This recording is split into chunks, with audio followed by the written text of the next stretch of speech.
নমস্কার বন্ধুরা, তাতে ফুড চ্যানেলে তোমাদের সবাইকে স্বাগত। আজকে আমি বানাতে চলেছি বাটার পালং পনির। তো চলো শুরু করি আজকের রেসিপি। ওই জন্য আমি পনিরগুলোকে কেটে নিচ্ছি, দেখো কিউব কিউব করে। একটু বড় বড় করেই আমি পনিরগুলোকে কেটে নিচ্ছি। কেটে নেওয়ার পর একটি প্যানের মধ্যে আমি এবার 2 গ্লাস জল দিয়ে দিয়েছি। তার মধ্যে আমি পালং শাকগুলোকে সেদ্ধর জন্য দিয়ে দিচ্ছি। সেদ্ধ হয়ে গেলে আমি এবার ঠান্ডা জলের মধ্যে পালং শাকগুলোকে দেব, যাতে কালারটা পুরো সবুজই থাকে। এরপর কড়াইয়ের মধ্যে আমি 2 চামচ সাদা তেল দিয়ে তার মধ্যে আমি একে একে পনিরের টুকরোগুলোকে একটু ব্রাউন করে ভেজে নেব। ভাজা হয়ে গেলে আমি একে একে পনিরের টুকরোগুলোকে তুলে নিচ্ছি। এরপর সেই তেলের মধ্যে একটু বাটার দিয়ে তেজপাতা দিয়ে দিচ্ছি 3টে দারচিনি, 3টে এলাচ, 2টো লবঙ্গ, গোটা জিরে দিচ্ছি। এরপর একটু নাড়িয়ে নিয়ে তার মধ্যে আমি দিয়ে দিচ্ছি চামচ আদা বাটা।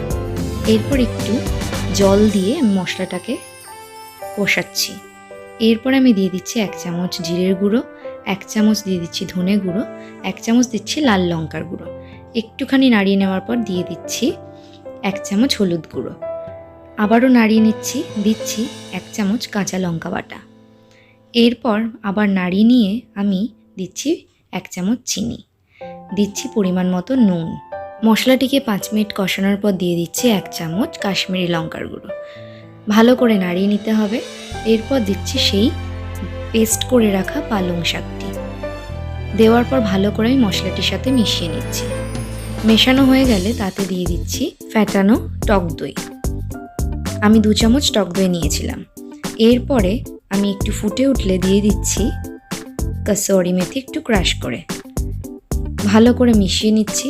নেওয়ার পর আমি একটু ফ্রেশ ক্রিম দিয়ে দিচ্ছি আমুলের 1 চামচের মতো। ভালো করে মিশিয়ে নিচ্ছি। আমার পরে আরও 1 চামচ নুন লেগেছিল, সেটা দিয়ে দিচ্ছি। এরপরে আমি একটু মিশিয়ে নেওয়ার পর সেই ভেজে রাখা পনিরের টুকরোগুলো এবার আমি দিয়ে দিচ্ছি। একটু কিছুক্ষণ মিক্স করে নিলেই আমার পনিরের এই রেসিপিটা রেডি হয়ে যাবে। উপর থেকে দিচ্ছি গরম মশলার গুঁড়ো 1 চামচের মতন।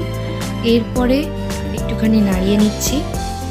আমার এবার রেডি হয়ে গেছে বাটার পালং পনির। খুব অসাধারণ টেস্ট হয়েছিল খেতে। রুটি, লুচি, পরোটা, ভাত যে কোনোর সাথে এটা খুব ভালো খেতে লাগবে। তো অবশ্যই বাড়িতে ট্রাই করবেন। ভিডিওটি ভালো লাগলে লাইক করবেন, সাবস্ক্রাইব করে দেবেন। আসবো পরবর্তী নতুন আরেকটি রেসিপি নিয়ে।